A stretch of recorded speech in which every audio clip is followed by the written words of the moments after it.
Magang ito, muli po nandito tayo sa palengke ng iba sa Zambales. At meron ako Malaki, Tapas, Samaral, Dalagutang, Anglat, Ramona, Danggit, at saka mga bitilya, iba-ibang isda. Parrotfish, and labahita. Medyo marami tayong labahita ngayon.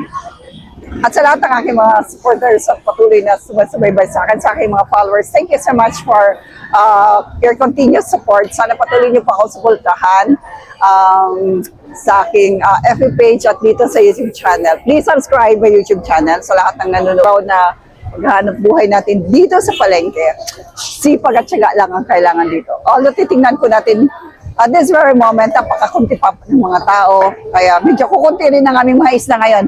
Pero pag alam naming maraming tao, dagsa rin ng isda. You know why? Kasi kapag kinabukasan, hindi mabenta ang isda, 2 to 3 days bilasa na yan. But I'm selling you isang bagay na hindi nabubulok. The more lumilipas ang panahon, the more tumataas siya. Actually, I'm not selling only these fishes, but as well as lots. Nagbebenta na rin po ako ng mga lupa. Medyo nag-upgrade na po tayo.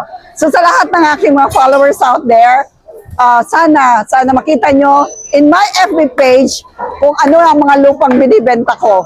And then, message me, call me, para pag-usapan natin ang mga presyo na pwede pang ibaba, kaya ko pang ibaba sa inyo. Alam nyo, investing lots nowadays, mag-invest tayo ng mga lupa.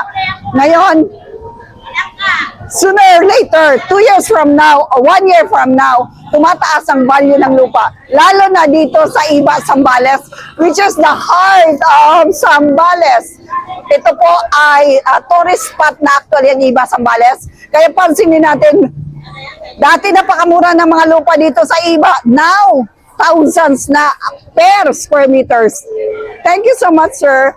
At sa lahat ng aking mga followers abroad sa Pilipinas o sa ibang bansa na gustong mag-invest ng lupa, just PM me, just call me para makita po natin at magkaroon tayo ng site tripping sa mga lupang ibinebenta ko po sa inyo. Magandang umaga and God bless everyone.